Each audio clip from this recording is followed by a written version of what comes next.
In this video, I'm going to show you how you can easily change font and font size in Safari on an iPhone or iPad.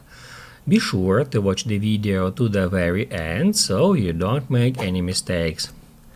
Let's get started, guys. I'm gonna show you all the process from the beginning, and first off we need to open up Safari and then head over to some web page.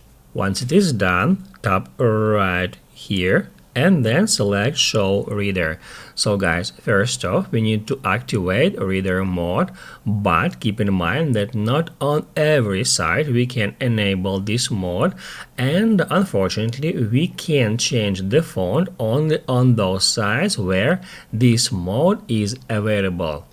And once it is done, once you turned on reader mode, tap right here once to show up that menu, and in here we can select any font from that list.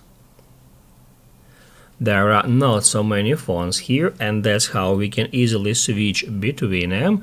And also by tapping at that buttons we can increase or reduce font size to make the text easier to read.